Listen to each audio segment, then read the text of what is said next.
स्वकीयेषु, मेरा जो स्नेह मेरे पुत्रों से पांडुषु, पांडु पुत्रों से, वृष्णिषु, वृष्णि वंशियों से, यदुवंशु और यदुवंशियों से, अर्थात मेरे ससुराल से और मेरे मायके से जो मेरा स्नेह है, जो मेरा प्रेम का जो बंधन है, हे ठाकुर उस बंधन को काट दे। बोलो गोविंद भगवान की। उस बंधन को काट दे। भगवान ने कहा तथास्तु। अब भगवान जाने ही लगे थे तो सभी ने कुछ ना कुछ भगवान से मांगा। महाराज अर्जुन ने मांगा, युधिष्ठिर ने मांगा, प्रभु मैं धर्म से कभी पीछे ना हटूं। युधिष्ठिर ने मांगा, अर्जुन ने मांगा, प्रभु आपको मैंने गुरु माना है, ये भाव सदैव मेरे मन में बना रहे, ये भाव मुझसे कभी दूर जाए नहीं। भगवती सुभद्रा ने मांगा है, सुभद्रा कहने लगी कि मेरा मन हमेशा आपके चरणों में लगा रहे। द्रौपदी ने मांगा कि मैंने आपको सखा माना है, आपको अपना मित्र माना है, सख्य भाव से मैंने आपकी भक्ति करी है, प्रभु ये सख्य भाव मेरे हृदय से कभी ना जाए। भीम ने कहा, प्रभु लोग मुझे भोजन भट्ट कहते हैं, लोग मुझसे कहते हैं कि ये भोजन भट्ट है, बहुत पेटू है, खाता ही रहता है और इसे कोई काम नहीं है।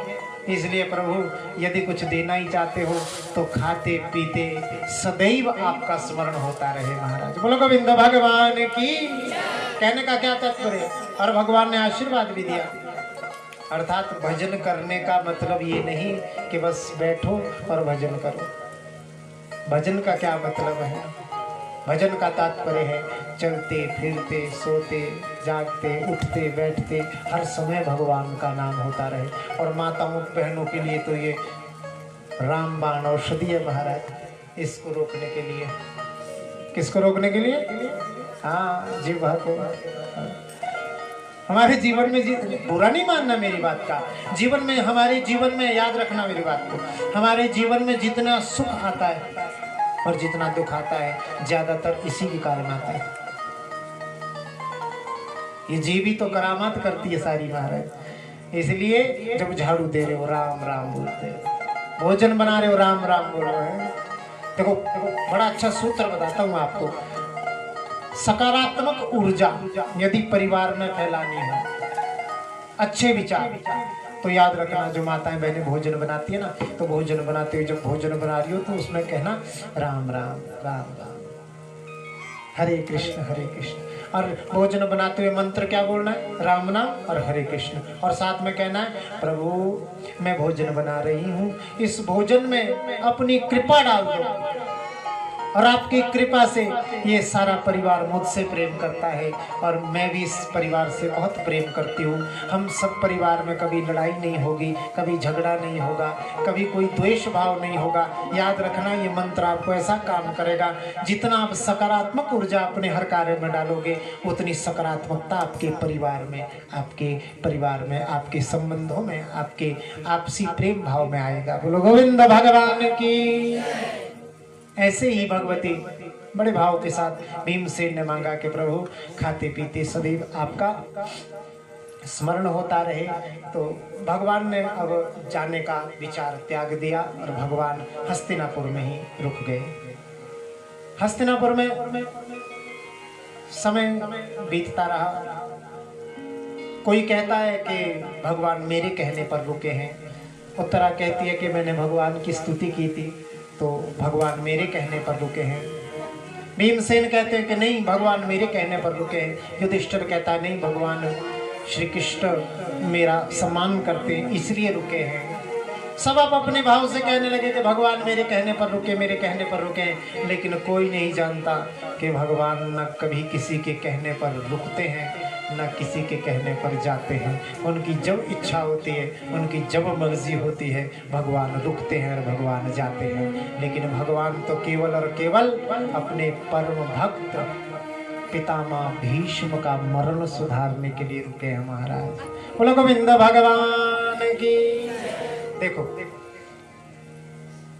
महात्माओं की जो मृत्यु होती है ना, महात्माओं की मृत्यु वो मंगलमय होती है।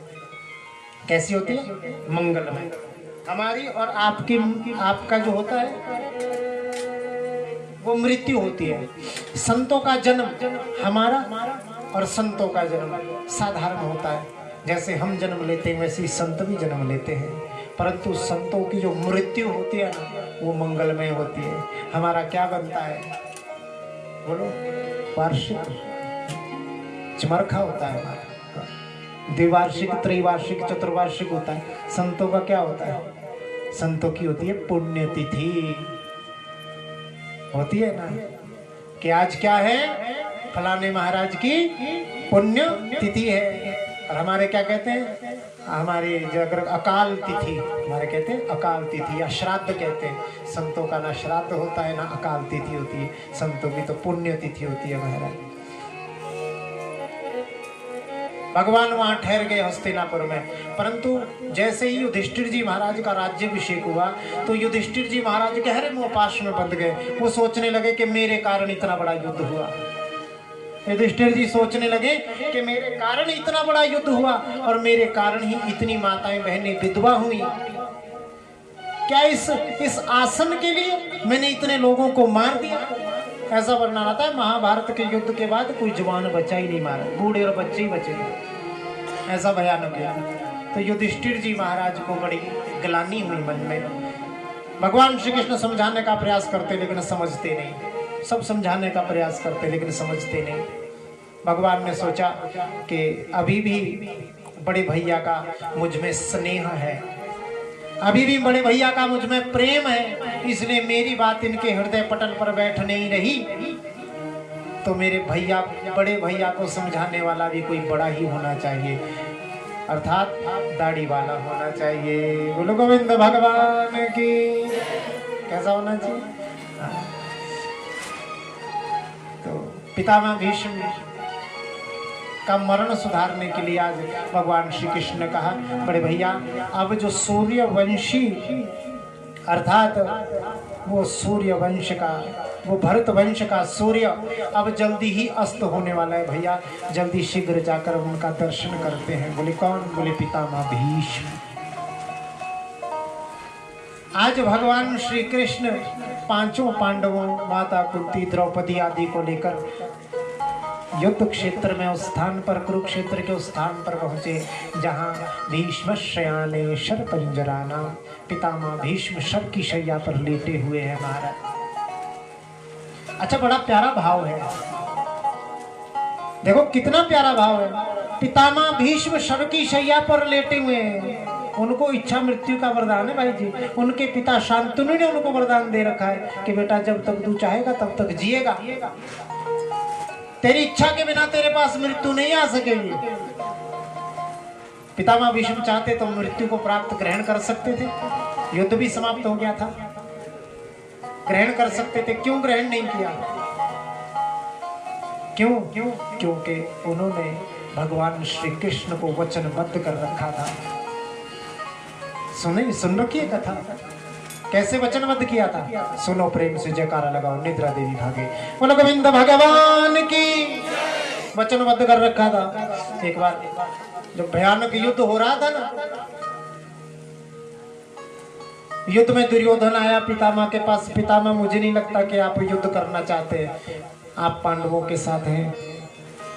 पितामह भीष्म कहने लगे, ये क्या तू कह रहा है? मेरी निष्ठा पर प्रश्न चिन्ह लगा रहा है। दुर्योधन ने कहा, प्रश्न चिन्ह ना लगाऊं तो और क्या करूं?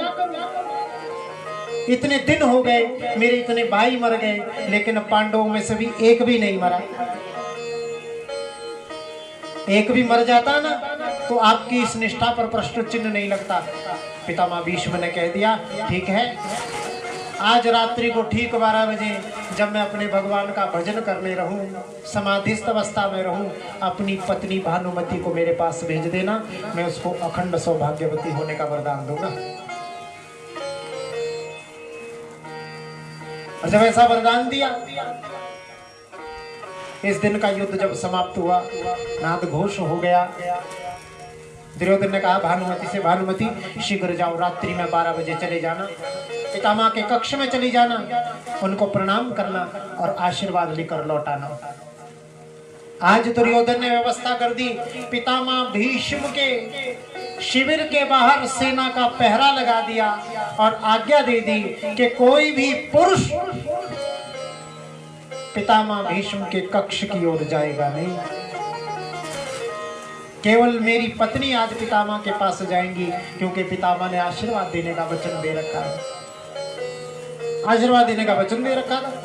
अब रात्रि में भानुमति, जैसे ही रात्रि का समय हुआ, भगवान श्री कृष्ण को अब चिंता होने लगी। देखो भगवान को भी चिंता हो रही है। अर्जुन अपने कक्ष में लेटे हैं महाराज। भगवान पहुंचे, अर्जुन, अरे अर्जुन जाग उठ। अर्जुन से कहते हैं अरे खड़ा हो। अर्जुन ऐसे मुड़ के देखा, हाँ जी। भगवान ने कहा अरे तू खर्राटे मार के सोए हो पार्थी यहाँ पर? उधर देखो दुर्योधन ने कैसा षड्यंत्र रच डाला। बोले कैसा? अरे पितामह भीष्म उसकी पत्नी को सौभाग्यवती होने का वरदान देने जा रहे हैं। अर्जुन ने कहा तो मैं क्या करूं प्रभु? अरे तुझे चिंता नहीं हो रही? अर्जुन ने कहा जिसकी चिंता आप करें उसको चिंता करने की जरूरत नहीं। पलटी मारी और सो गए महाराज। बोलो गोविंद भगवान की। भगवान ने सोचा इसकी बुद्धि भी गई। अब भगवान वहां से गए कहाँ? सीधे द्रौपदी के पास। द्रौपदी के पास पहुंचे। द्रौपदी से कहा अरे द्रौपदी, अब मुझे और तुझे ही कुछ करना पड़ेगा। बोले ठाकुर क्या करना है?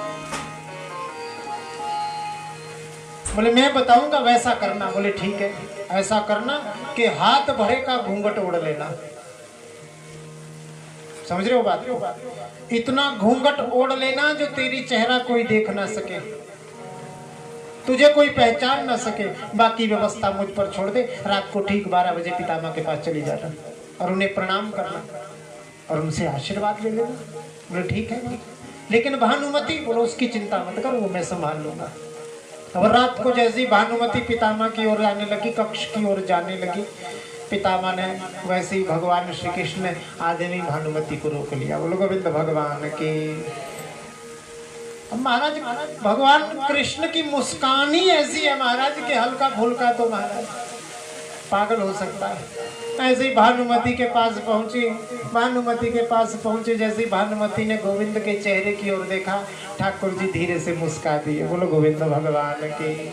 और जैसे ही मुस्कुराए महाराज, अब मुस्कुराते हुए चेहरे को देखती की देखती रह गई। भगवान ने कहा भानुमति। भानुमति ने कहा हाँ जी। बोले कहाँ जा रही हो? बोले पता नहीं जी। तो इतनी रात को यहाँ क्या कर रही हो? बोलो मुझे नहीं पता जी। अरे भानुमति, जोर से पकड़ा, हिलाया। भानुमति बोले जी प्रभु।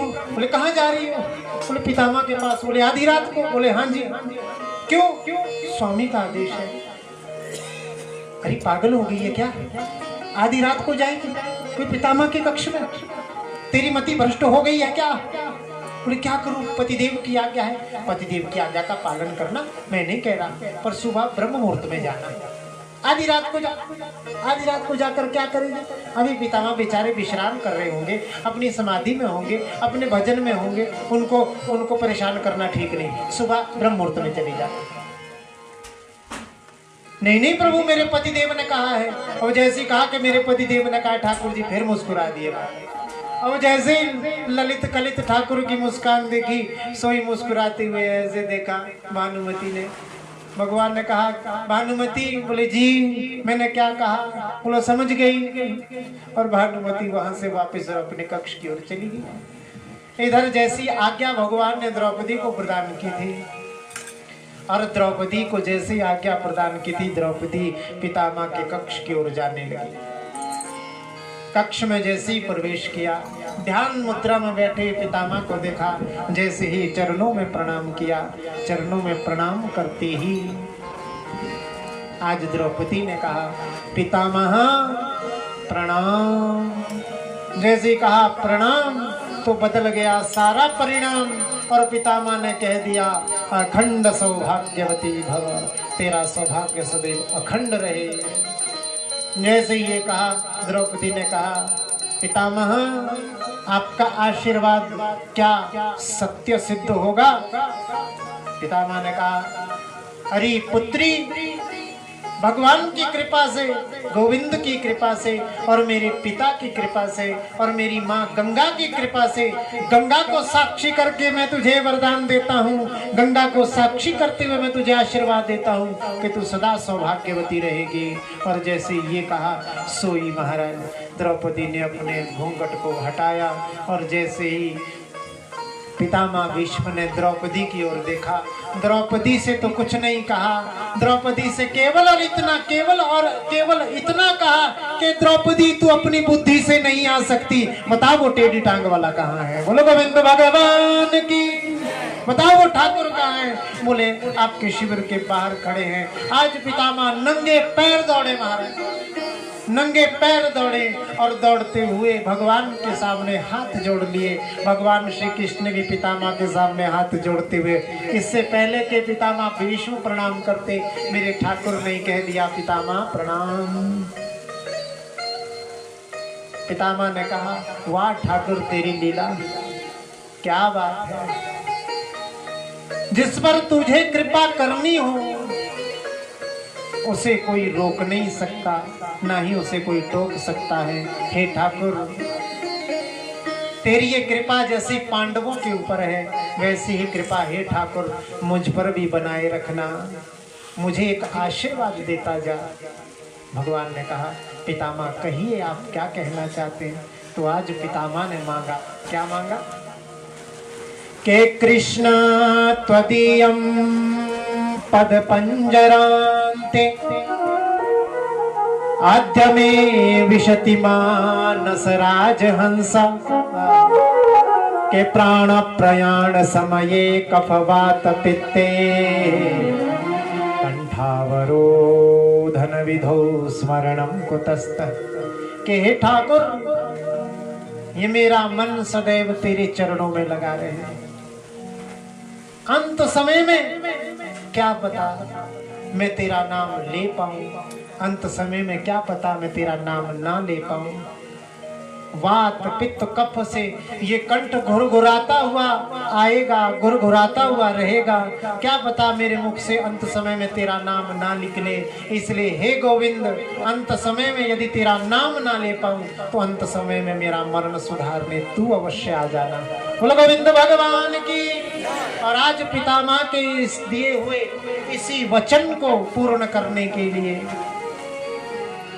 ठाकुर जी ने तथास्तु कह दिया और उसी वचन को, उसी वरदान को पूर्ण करने के लिए आज भगवान श्री कृष्ण कुरुक्षेत्र की उस पावन भूमि पर पहुंचे हैं महाराज। जैसे ही पहुंचे कहा पितामह प्रणाम।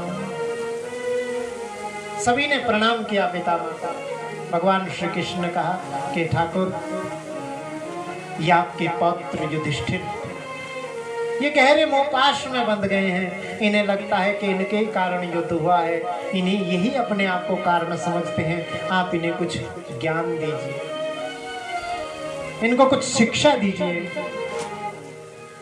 पितामह भीष्म ने कहा ठाकुर इनको मैं क्या शिक्षा दे सकता हूँ, सारा ज्ञान तो आपसे ही निकलता है, आप तो ज्ञानी नाम अग्रगण्य हैं, आप तो सब कुछ जानते हैं। गोविंद ने कहा कि मेरा कहा इनके हृदयंगम नहीं हो रहा, इसलिए आप ही अब कुछ करिए।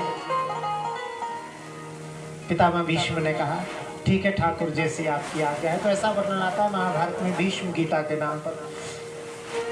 पितामह भीष्म ने दान धर्मान राज धर्मान मोक्ष धर्मानि भागशः स्त्री धर्मान भगवत धर्मान स्मास अभ्यास योगिता, राज धर्म दान धर्म ज्ञान धर्म मोक्ष धर्म के विषय में संपूर्ण ज्ञान युधिष्ठिर को प्रदान किया। दान के विषय में बताया, धर्म के विषय में बताया कि राजा का क्या धर्म है, उस धर्म के विषय में बताया। और सबसे बड़ी बात पितामह भीष्म ने कहा राजन राजधर्म के विषय। पितामह भीष्म ने कहा कि हे राजन और हे मेरे पुत्र युधिष्ठिर, जीवन में शिक्षा लेना मुझसे। अपने आप को संबोधित करते हुए पितामह भीष्म कह रहे कि पुत्र मैं एक पराजित योद्धा भी हूं और मैं एक पराजित नागरिक भी हूं। और पुत्र मुझसे ये सीखना कि एक अच्छा योद्धा कैसा होता है और एक अच्छा नागरिक कैसा होता है। हे युधिष्ठिर विदुर ने मुझसे बार बार कहा, विदुर मुझसे ये बार बार कहता रहा कि हे पितामह, आप हस्तिनापुर की ओर देखिए, हस्तिनापुर के आसन की ओर मत देखिए। लेकिन मैं उसकी बात नहीं समझ पाया। मैं अपनी प्रतिज्ञा की डोरी में बंधा रहा और जिस आसन पर जो राजा बैठा था उसमें अपने पिता की छवि देखता रहा। उसे ही सब कुछ मैंने मान लिया। मैं उस अपनी प्रतिज्ञा की मर्यादा में जकड़ा रहा सदैव और हस्तिनापुर की ओर नहीं देखा, हस्तिनापुर के सिंहासन की ओर देखा। लेकिन याद रखना पुत्र, देश से बड़ा कोई नहीं होता। बोलो गोविंद भगवान की। ना पुत्र बड़ा होता है, ना पिता बड़ा होता है, और ना ही कोई प्रतिज्ञा पुत्र बड़ी होती है। राज्य से बड़ा कोई नहीं होता। राजधर्म के विषय में बताया और कहा, स्त्री धर्म के विषय में जब बताने लगे तो ऐसा वर्णन आता है कि द्रौपदी हंस पड़ी। द्रौपदी जैसे ही हंसी, पितामह भीष्म से रहा नहीं। कहा, द्रौपदी से पूछा, पुत्री क्यों हंस रही हो, क्या बात है, क्यों मुस्कुरा रही हो? द्रौपदी कहने लगी, नहीं नहीं पितामह, ऐसे ही बस मैं नहीं हंस रही थी, मुझे तो कुछ बात बस ऐसे ही नहीं हंसी। पितामह ने कहा, नहीं, जो अच्छे घर की स्त्रियां कुलवधुएं होती हैं वो व्यर्थ में नहीं हंसा करती, कोई ना कोई कारण होगा, क्यों हंसी थी? तो आज द्रौपदी ने बड़े आवेश में आकर पितामह से कहा, पितामह आज तो बड़ा ज्ञान का उपदेश दे रहे हैं आप, आज आप बड़ा ज्ञान का उपदेश दे रहे हैं। लेकिन जब भरी सभा में दुशासन मेरी साड़ी खींच रहा था, उस समय आपका ज्ञान कहाँ चला गया? ये महापाप होते हुए आपने कैसे देखा? मैं आपके पास आई थी, मैंने हाथ जोड़ के प्रार्थना की थी, मैंने आपसे कहा था कि पितामह मेरी रक्षा करो। उस समय तो सिर नीचे कर लिया था आपने। मैंने आपसे प्रश्न किया था, आपने उस प्रश्न का उत्तर नहीं दिया। मैंने आपसे पूछा था, क्या रजस्वला नारी को सभा में आने की आज्ञा है? पति की पत्नी अर्धांगिनी होती है।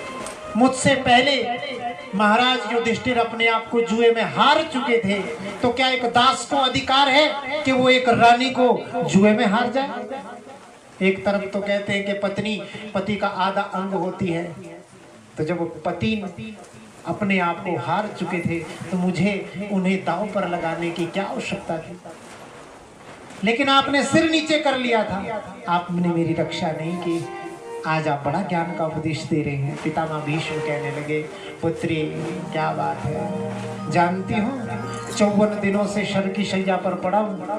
5000 बिच्छू के काटने से जितनी वेदना होती है उतनी वेदना मेरे शरीर को हो रही है, वो मुझे हो रही है। मुझे कोई नहीं मार सकता पुत्री, मुझे इच्छा मृत्यु का वरदान है। लेकिन आज मैं जो कष्ट भोग रहा हूँ, आज मैं जो पीड़ा भोग रहा हूँ, उसी पाप का तो फल भोग रहा हूँ। पुत्री बोलो गोविंद भगवान की।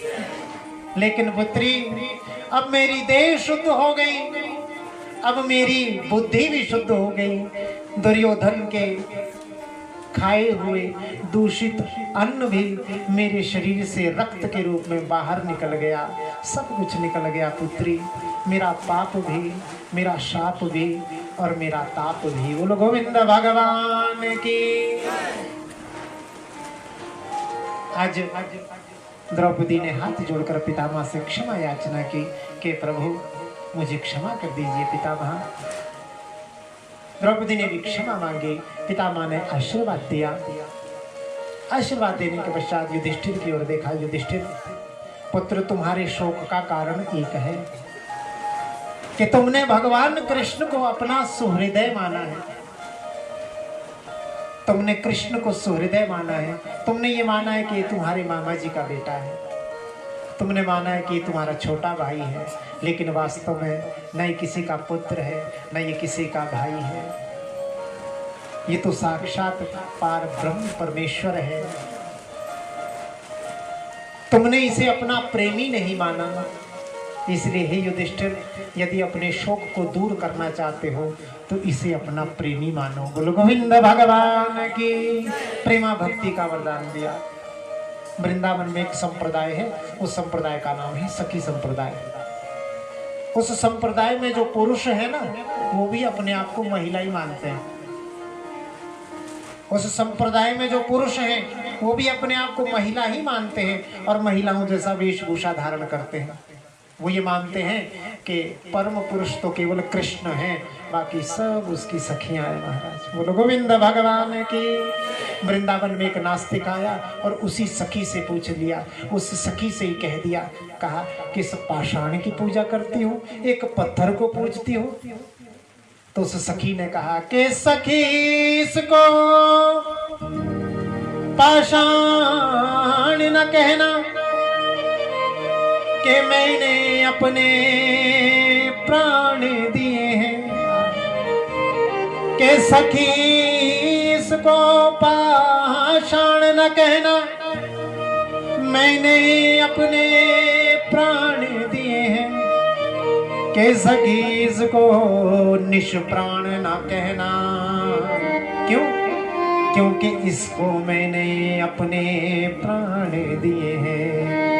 कि ये पत्थर नहीं है महाराज, इसको मैंने अपनी आत्मा दे दी, इसको मैंने अपने प्राण दे दिए, ये निष्प्राण नहीं है, ये पत्थर नहीं है। ऐसे ही है युधिष्ठिर, तुमने अपने इस कृष्ण को सुहृदय माना है, प्रियतम नहीं माना, इसलिए इसे अपना प्रियतम मानो। यही वचन कह के, इस प्रकार से कह के पितामह भीष्म ने भाव के साथ आंखों को बंद किया। भगवान की बड़ी प्यारी स्तुति की है यहाँ पर। इतिमति रूप कल्पितावतिष्णा भगवती सात्वत पुंगवे विभुमुनि स्वसुखमुपगते कचित विहरतु प्रकृतिमुपवेशी यद्भव प्रवाह त्रिभुवन कमलम तवाल वर्णन रमिकर गौरवराम्बरम दधाने वपुरलककुलावृता नदाब्जम विजय सखे रतिरस्तु मे नवद्याः। अनुपम श्लोकों में यहाँ पर पितामह भीष्म ने भगवान की स्तुति की है। स्तुति से प्रसन्न होकर अंत में ये भाव प्रकट किया कि हे प्रभु, इस ऐसा सौभाग्य किसका हो सकता है कि अंत समय मृत्यु को मैं वर्ण कर रहा हूँ अपनी इच्छा से, और आज आप मेरे सामने खड़े हैं। बोलो गोविंद भगवान की। के देहांत काले, ठंडी भी भागेगी थोड़ी, जोर से बजाना तालियां। देहांत काले तुम सामने हो, मुरली बजाते मन को लुभाते। देहांत काले तुम सामने हो, मुरली बजाते मन को लुभाते। देहांत काले तुम सामने हो, देहांत काले तुम सामने हो, मुरली बजाते मन को लुभाते। मुरली बजाते मन को लुभाते। यही गीत गाकर मैं तननाथ त्यागूं, यही गीत गाकर मैं तननाथ त्यागूं। गोविंद दामोदर माधवेति, गोविंद दामोदर माधवेति। श्री कृष्ण गोविंद हरे मुरारी, हे नाथ नारायण वासुदेवा। श्री कृष्ण गोविंद हरे मुरारी, हे नाथ नारायण वासुदेवा। हे नाथ नारायण वासुदेवा, हे नाथ नारायण वासुदेवा। हे नाथ नारायण वासुदेवा, हे नाथ नारायण वासुदेवा। हे नाथ नारायण वासुदेवा, हे नाथ नारायण वासुदेवा। श्री कृष्ण गोविंद हरे मुरारी, हे नाथ नारायण वासुदेवा। श्री कृष्ण गोविंद हरे मुरारी, हे नाथ नारायण वासुदेवा। हे नाथ नारायण वासुदेवा, हे नाथ नारायण वासुदेवा। हे नाथ नारायण वासुदेवा, हे नाथ नारायण वासुदेवा। हे नाथ नारायण वासुदेवा, हे नाथ नारायण वासुदेवा।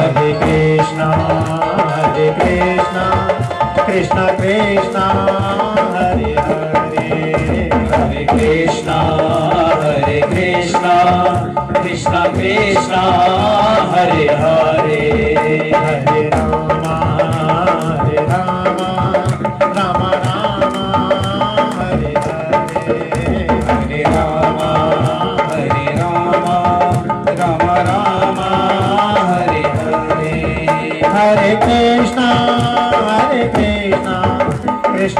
कृष्ण